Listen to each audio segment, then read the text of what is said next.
10 గ్రాముల 20 గ్రాముల బంగారం కొనుక్కోవాలంటేనే మధ్యతరగతి దిగువ మధ్యతరగతి కుటుంబాలు ఏళ్ల తరబడి ఎదురు చూస్తాయి. ఇక ఇప్పుడున్న పరిస్థితుల్లో 10 గ్రాములు కొద్ది కాలంలోనే 1,50,000 దాటిపోవడం ఖాయమని ఆర్థిక నిపుణులు అంచనా వేస్తారు.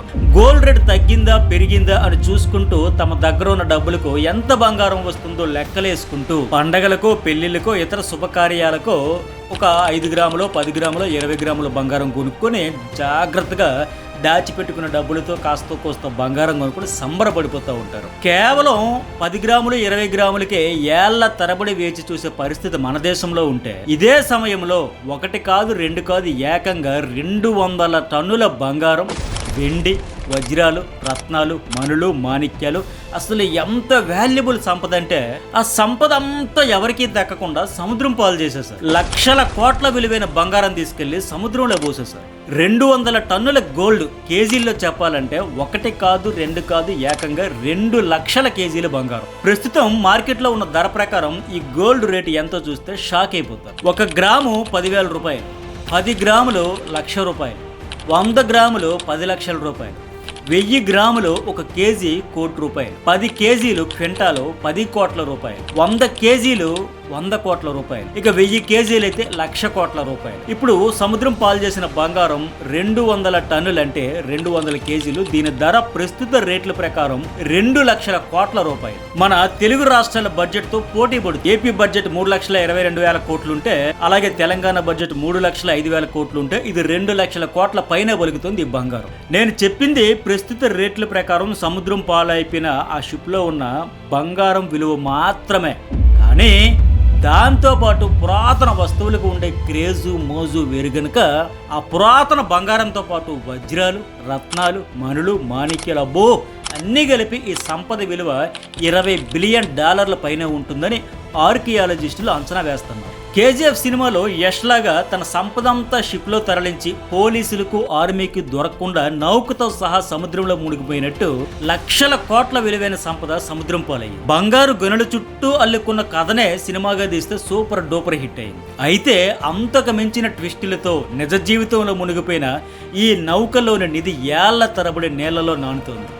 ఎవడొస్తాడా ఎప్పుడు వెలికి తీస్తాడా అని ఎదురు చూస్తుంది. ఇప్పుడు ఆ నిధిని చేజిక్కించుకోవడానికి కొలంబియా దేశం చాలా వేగంగా ప్లాన్స్ వేస్తుంది. ఆ దేశానికి లక్షల కోట్ల విలువైన ఈ గోల్డ్, డైమండ్స్ దక్కకుండా తామే దక్కించుకోవాలని అమెరికా, స్పెయిన్, పెరు సహా ఇంకొన్ని దేశాలు ప్రభుత్వాలు అంతే వేగంగా స్కెచ్లు వేస్తున్నాయి. మొత్తానికి ఇప్పుడు అందరి కళ్ళు అత్యంత విలువైన సంపద మీద పడడంతో ఆ నిధి చుట్టూ ఎన్ని యుద్ధాలు జరుగుతాయో, ఎందరి ప్రాణాలు పోతాయో అని ఆ దేశాల సరిహద్దు దేశాలు భయంతో కూడిన ఉత్కంఠతతో సముద్ర జలాలపై తమ నిఘాను మరింత పెంచాయి. 24/7 హై అలర్ట్ గా ఉంటున్నాయి. కొలంబియా దక్షిణ అమెరికాలోని వాయవ్య భాగాన గల ఒక దేశం. దీని తూర్పున వెనిజులా, బ్రెజిల్, దక్షిణాన ఈక్వెడార్, పెరు, ఉత్తరాన కరేబియన్ సముద్రం, దీని వాయవ్యంలో పనామా, పశ్చిమాన పసిఫిక్ మహాసముద్రం ఉన్నాయి. అసలు ఎక్కడిది బంగారం? ఎక్కడ నుంచి ఎక్కడికి తరలించబోయారు? అసలు ఏం జరిగిందంటే చాలా ఇంట్రెస్ట్గా ఉంటుంది. మన చుట్టూ జరిగే లోకల్ టు ఇంటర్నేషనల్ వరకు అనేక అంశాలపై, ఆసక్తికరమైన అంశాలపై రెగ్యులర్గా మన ఛానల్లో వీడియో అప్లోడ్ చేస్తూ ఉంటా.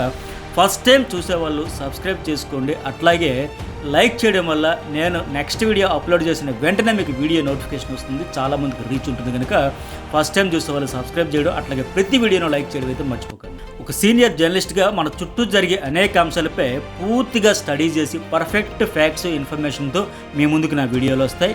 వాల్యుబుల్ కంటెంట్తోనే వస్తూ ఉంటాయి కనుక మన ఛానల్ సబ్స్క్రైబ్ చేసుకోవడం అయితే మర్చిపోకండి. లైక్, షేర్, కామెంట్ కూడా మర్చిపోకండి.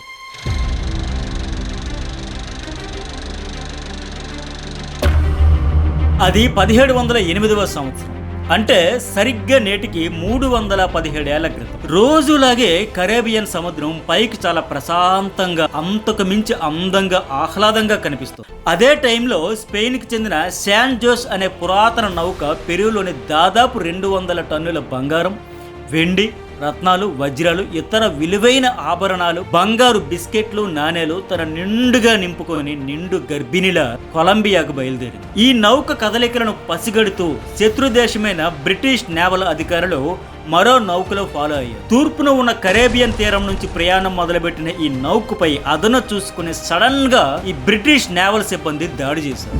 ఆ దాడితో శాన్ జోస్ నౌకలో ఉన్న 600 మంది సిబ్బందిలో చాలా మంది ప్రాణాలు కోల్పోయారు.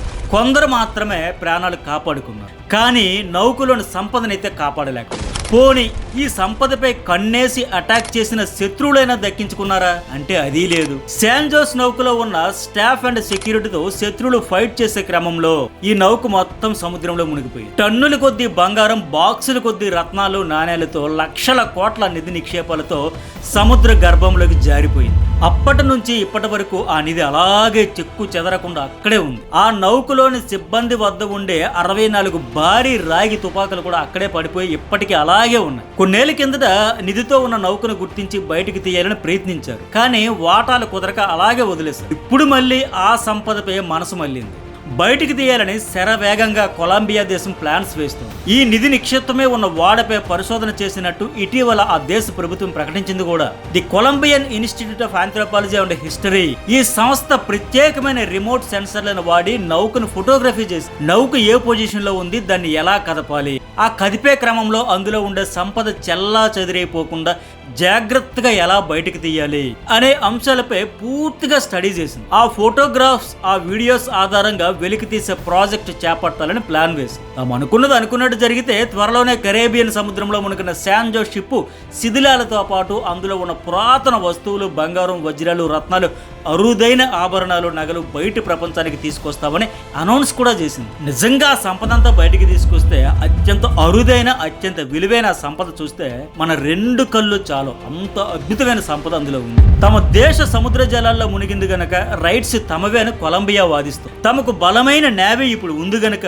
ఎలాగైనా ఆ నిధి దక్కించుకోవాలని తీవ్రంగా ట్రై చేస్తుంది. ఇప్పటికే ఆ షిప్ మునిగిపోయిన ప్రదేశాన్ని ICANH రక్షిత పురాతత్వ ప్రదేశంగా ప్రకటించింది. ఆ నౌక మునిగిపోయిన ప్రాంతాన్ని కొలంబియా సముద్ర గర్భాన్వేషణ సంస్థ సీసెచ్ ఆర్ముడా SSA కంపెనీ ఇప్పటి వరకు టాప్ సీక్రెట్ గా ఉంచింది. ఆ కంపెనీలోని హయ్యర్ అఫీషియల్స్ కి తప్ప మూడో కంటికి తెలియకుండా అత్యంత జాగ్రత్త పడుతుంది.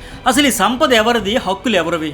షిప్ ను, దానిలోని నిధిను ఎత్తుకొస్తామని కొలంబియా నుంచి ప్రకటన వచ్చి రాగానే అమెరికా, స్పెయిన్, పెరు సహా పలు దేశాలు అలర్ట్ అయ్యాయి. శాన్ జోస్ షిప్ తమ దేశానికే చెందింది కనుక హక్కులు తమవే అని స్పెయిన్ వాదిస్తోంది. ఆ భారీ నిధిని తామే దక్కించుకోవాలని స్పెయిన్, అమెరికా, పెరు దేశాలు వేటికవే పావులు గదు కరేబియన్ సముద్రాన్ని జల్లెడి పట్టడం మొదలుపెట్టాయి. రకరకాల ఆధారాలు, మ్యాప్స్ బేస్ చేసుకుని పరిశోధన మొదలుపెట్టి చివరికి 1981లో అమెరికాకు చెందిన సముద్ర గర్భాన్వేషణ సంస్థ సీసెచ్ ఆర్ముడా SSA ఈ నౌక శిథిలాలను, శకలాలను తాము కరేబియన్ సముద్రంలో ఎక్కడున్నాయో కనిపెట్టేసామని ప్రకటించింది. అయితే అప్పటికే కొలంబియా ఈ క్రెడిట్ దక్కించుకోవడంతో ఈ 2 దేశాలు ఒక డీల్ మాట్లాడుకోవాలని ట్రై చేసింది. కానీ కొలంబియా ప్రభుత్వంతో ఒప్పందం కుదుర్చుకోవడంలో అమెరికా ఫెయిల్ అయింది. డీల్ సెట్ కాలే, డీల్ కుదరలేదు. ఆ దేశ పార్లమెంట్ ఈ నిధిపై పూర్తి హక్కులు తమవేనని ప్రకటించింది. కేవలం 5% ఫీజు కింద అమెరికాకు చెందిన సీసెచ్ ఆర్ముడా SSA కంపెనీకి ఇచ్చేందుకు అంగీకరించింది. దీంతో ఆ సంస్థ ఏం చేసింది, అమెరికా కోర్టులో కేసు వేసింది. 2 సార్లు కోర్టు ఆ సంపదపై హక్కు కొలంబియాదే అని తేల్చి చెప్పింది కూడా. దీంతో మళ్ళీ కథ మొదటికి వచ్చింది. తర్వాత 2015లో తాము శాన్ జోస్ నౌక శకలాలను స్వయంగా కనుగొన్నామని కొలంబియా ప్రకటించింది. అందులో నిధి నిక్షేపాలతో పాటు భారీ రాగి తుపాకుల వంటి పరికరాలు అక్కడ ఉన్నట్టు గుర్తించినట్లు కూడా చెప్పింది. ఈ అన్వేషణ కోసం బ్రిటిష్, అమెరికా కంపెనీల సాయం తీసుకుంది. దీంతో అమెరికాకు చెందిన సీసెచ్ ఆర్ముడా ఈ సంస్థ పర్మనెంట్ కోర్ట్ ఆఫ్ ఆర్బిట్రేషన్లో $10 బిలియన్ అంటే మన కరెన్సీలో ప్రస్తుతం ఉన్న ధరల ప్రకారం 86,000 కోట్లకు కొలంబియాపై కేసు వేసింది. మరోవైపు స్పెయిన్, పెరు ప్రభుత్వాలు కూడా ఈ నౌకపై యాజమాన్య హక్కులు తమవే అని ఆ సంపద దక్కించుకోవడానికి ఎంత దూరమైనా వెళ్తామని హెచ్చరిస్తుంది. దీంతో ఇప్పుడు ఆ దేశాల మధ్య ఆ నిధి ఎన్ని చిచ్చులు పెడుతుందో, ఎన్ని యుద్ధాలు తేనందో అనే ఉత్కంఠ నెలకొంది. అయితే ప్రకృతి ఎప్పుడు ఒకేలా ఉండదని ఇప్పటికే చాలా సమయం ఇచ్చింది కనుక ఇప్పటికైనా త్వరపడి ఆ నిధి నిక్షేపాలను బయటికి తెచ్చుకోవాలని treasure hunters, professors, professional divorce, experts హక్కుల పేరుతో ఇంకా ఆలస్యం చేస్తే ఆలస్యం అమృతం విషయం అనే సామెత గుర్తు చేసుకోండి అని కూడా చెబుతా ఉన్నా. ఈ వాటాలు కుదరలేదు, హక్కులు దక్కలేదు అనే పేరుతో ఇంకా ఇంకా ఇంకా మీరు లేట్ చేస్తే సముద్ర అడుగు భాగంలో వెచ్చగా ఉండే ఉప్పు నీటి వలన అత్యంత విలువైన ఆ సంపద మొత్తం కరిగిపోయే ప్రమాదం ఉందని వాళ్ళు హెచ్చరించారు. శాన్ జోస్ నౌకతో పాటే అదే సమయంలో మరో నౌక కూడా భారీగా బంగారాన్ని తరలించింది. ఆ నౌక మాత్రం దాడి నుంచి తప్పించుకుని గమ్యాన్ని క్షేమంగా చేరుకుంది. ప్రయాణం సాఫీగా సాగిపోయింది కనుకే ఆ నౌకకు చరిత్రలో స్థానం దక్కలేదు. ప్రస్తుతం ఎవరికి గుర్తు కూడా లేదు. కానీ శాన్ జోస్ నౌక ప్రయాణం రక్తసిక్తమైంది కనుకే చరిత్రలో స్థానం దక్కించుకుంది. ప్రెజెంట్ వార్తల్లో నిలుస్తుంది. ఫ్యూచర్లో ఇంకెన్ని సంచలనాలకు, యుద్ధాలకు కేంద్ర బిందువు అవుతుందో చూద్దాం. ఈ వీడియో మీకు ఖచ్చితంగా నచ్చిందని నేను అనుకుంటున్నాను. నచ్చితే లైక్ చేయండి. అలాగే ఫస్ట్ టైం మన ఛానల్ చూసే వాళ్ళు సబ్స్క్రైబ్ చేసుకుని మన చుట్టూ జరిగే ఇలాంటి అనేకమైన ఇంట్రెస్టింగ్ ఫ్యాక్ట్స్ గురించి డెప్త్ అనలైజ్ చేసి పర్ఫెక్ట్ ఇన్ఫర్మేషన్తో మీ ముందుకు రెగ్యులర్గా మన ఛానల్లో వీడియోలు అప్లోడ్ రిలీజ్ చేస్తూ ఉంటా. సో ఫస్ట్ టైం చూసే వాళ్ళు సబ్స్క్రైబ్ చేయడం, లైక్ చేయడం అయితే మర్చిపోండి.